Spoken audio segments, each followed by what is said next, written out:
now that we've talked about how we know how many calories we're burning, where that fuel might come from, I wanted to discuss what processes occur in our body that cause us to burn calories. Why do we need to burn calories? And that calorie expenditure is usually classified into 4 main groups.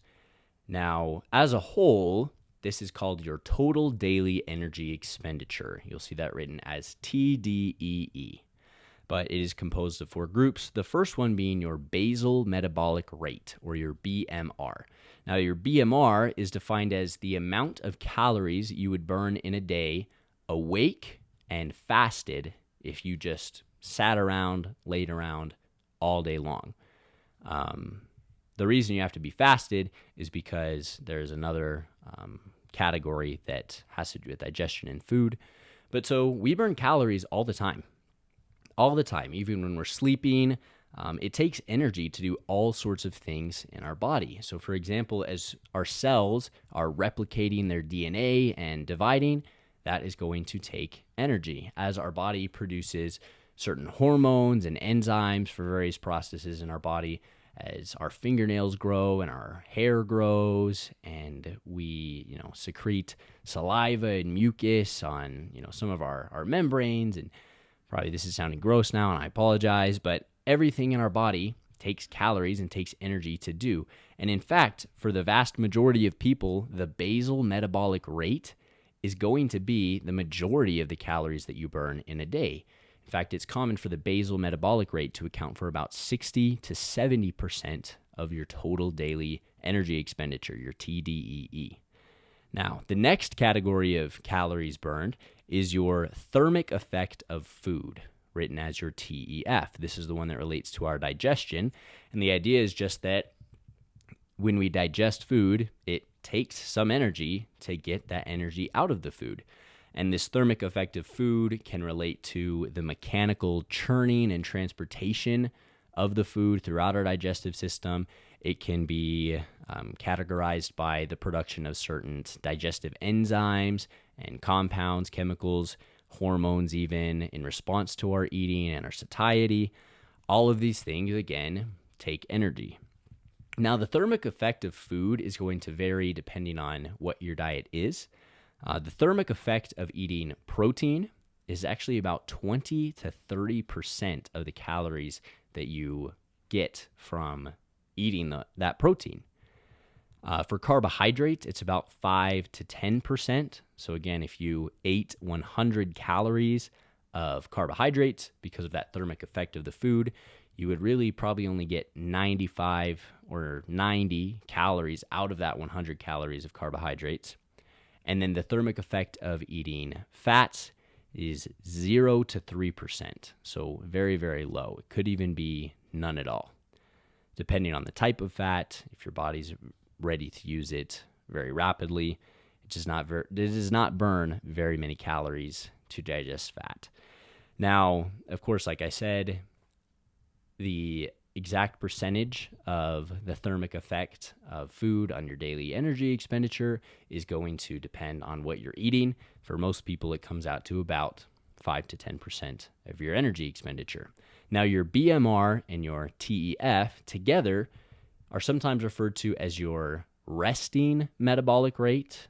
That's just a one-word change from your basal metabolic rate. But that's because, again, your BMR is defined by your awake and your fasting, whereas with the thermic effect of food, you're no longer fasting. So it could just be your resting metabolic rate. But that's not a term that I see used very frequently. It's not a term that I will use very frequently. Now, after your resting metabolic rate, the remainder, of course, is the calories you burn in activity. Now, there's even 2 different types of activity. The first one is called non-exercise activity thermogenesis, and the second one is, of course, exercise activity thermogenesis. Now, your non-exercise activity thermogenesis is often abbreviated as your NEAT, N-E-A-T, of course. And then your exercise activity is not commonly abbreviated. If you did, it would be the word EAT, which perhaps is fitting in a nutrition sense, but it's usually just called your exercise activity. Now, those are the four main groups. And your non-exercise activity, thermogenesis, believe it or not, actually usually accounts for more calories burned than your exercise activity. Now, your non-exercise activity is exactly what that sounds like. It's any activity you do all day long, anything outside of sitting on the couch all day that is not exercise. Now, there's not a literal scientific definition to distinguish between your NEAT and your exercise activity. It's more of a psychological thing where it's just if you are doing something with the intention to train, to burn calories, to exercise, then it's exercise activity. Otherwise, when you are standing, you're using your muscles in a very small way to keep your body upright and supported, and that is going to take calories. Me sitting here as I speak to you on this podcast is using energy to talk to you, to move my mouth and to produce noise. That is non-exercise activity. Some people have a habit of tapping their foot all day long. Some people you may know are very dynamic speakers and they love to speak with their hands. All of that is non-exercise activity. And it actually seems that if you're trying to manipulate your energy expenditure, probably the most meaningful one is your non-exercise activity. Now, technically speaking, you cannot intentionally manipulate your non-exercise activity, thermogenesis, because if you did, then it would just be considered exercise activity because it's done with the intention of increasing calories. However, when you look at one person versus another person, sometimes you'll hear people say things like, oh, well, my metabolism's so slow as I get older and things like that. Usually that's not the case. In fact, the data to support the idea of your metabolism slowing down as you age is actually pretty poor. Usually what it is just that your non-exercise activity, and in many cases your exercise activity as well, has dramatically decreased. You sit at a desk all day rather than walking around. Sometimes as people do get older, they feel more fatigued. Perhaps they have joint pain, which discourages them from engaging in non-exercise activity, things like that. They're not as standing up and walking around, moving with their hands and arms and things like that. And all of that can affect your NEAT. And then your EAT, or your exercise activity, is actually going to account for a relatively small amount of your daily energy expenditure, usually about 10%. Of course, that can vary greatly, but even in someone who's a very, very, very high-level athlete, say someone burns like 4,000 calories in a day because they're a cross-country runner and they run a lot all day long, even in that sort of a person, their calories from exercise activity is usually only going to be up to 40%. Of course, there's exceptions to these. There's some freak athletes. We've heard about how Michael Phelps used to eat 12,000 calories a day, and none of that was very scientific. I don't know if we have an exact number for how much he was actually burning, but in a case like that, it could go beyond 50%. But I hope you understand that it's probably unproductive to try and dramatically lose body fat by dramatically increasing your exercise. It's going to take too much out of you, take too much time probably. Now, the one way that we really can affect the amount of calories that we burn in a day is by the amount of muscle that we have. So that is a reason that I will always recommend to people that when you're trying to lose weight, even if you don't want to be a bodybuilder or a powerlifter or what have you, it's a good idea to increase your muscle. And again, we'll go into increasing muscle later in this episode, but increasing your muscle is a very, very important thing for reducing the risk of chronic disease, helping yourself be mobile and active into your old age, as well as it will increase both your basal metabolic rate, because you're going to have more cells that are dividing, replicating, and creating certain enzymes and things like that, as well as you do perform your NEAT, there's more fibers, muscle tissue that is performing that work of keeping yourself upright and things like that, which means that it will increase your calories burned. Moving on, now that we've kind of talked about all the different ways that our body uses energy and how we can measure that, how do we know how much energy is in food? Now, the three macronutrients are proteins, carbohydrates, and fats. Proteins and carbohydrates have 4 calories for every gram, and fats have 9 calories per gram. Alcohol also is technically a calorie supplying nutrient, although nutrient kind of gives it the wrong idea because alcohol is bad for you, and I do not recommend people drink it if you are trying to be serious about your health.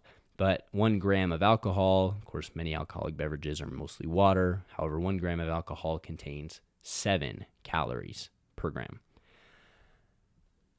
The way that we have determined these values is by something called bomb calorimetry. Now, this is a practice that is scrutinized in a lot of ways. Some people, especially those people who I've mentioned before, don't believe in calories. They will kind of poke holes in this and find the flaws in bomb calorimetry.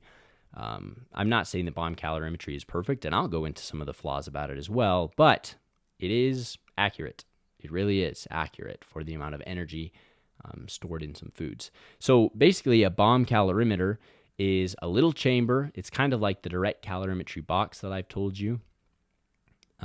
It is surrounded by water, it's insulated, and then we measure the change in heat of that water as we light the food on fire.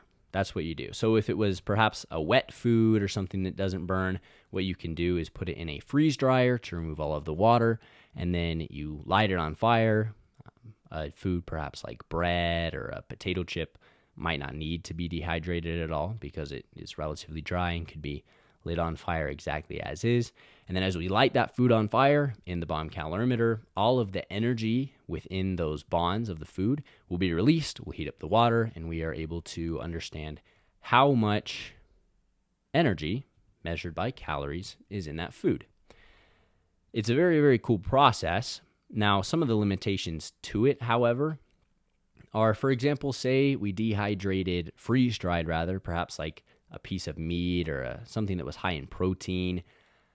Some of those foods might not burn very well and very accurately, as well as we might be breaking chemical bonds that are not broken in a human digestive system, which might help kind of overestimate the amount of calories in a food. On that same wavelength of breaking bonds that are not digested in human digestion, a big drawback to that is that of fiber. Fiber, as well as a substance called lignin. Lignin is a plant structure. It is really what makes it's wood. When you hear lignin, you should think of wood. Now, if I, as a human, were to eat blocks of wood or sawdust all day long, my digestive system cannot extract the calories that are within the bonds of the lignin, and so it would provide no calories to me. However, of course, you could put wood inside of a bomb calorimeter and light it on fire, and you would get a reading of lots of calories.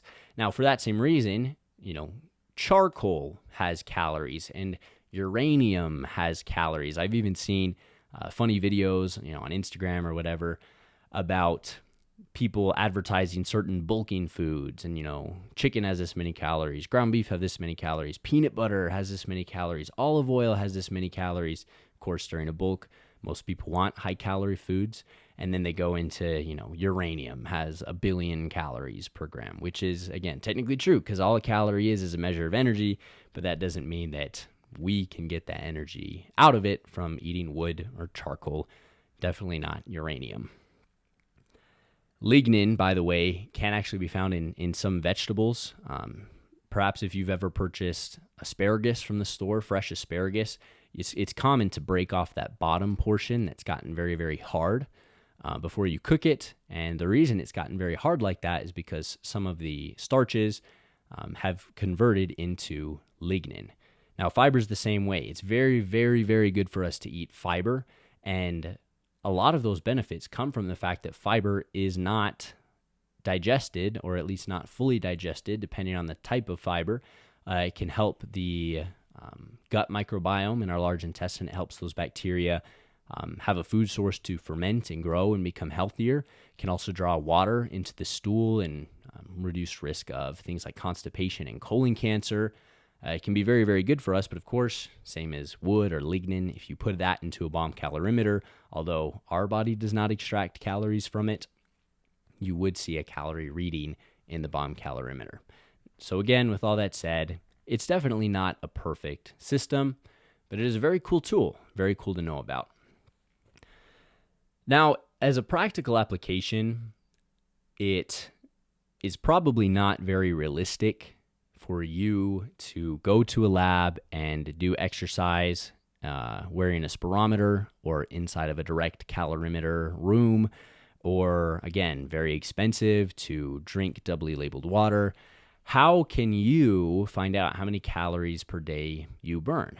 Now, what I'm going to recommend to you, I think what most people recommend, is to use a TDEE calculator. One more time, TDEE is your total daily energy expenditure.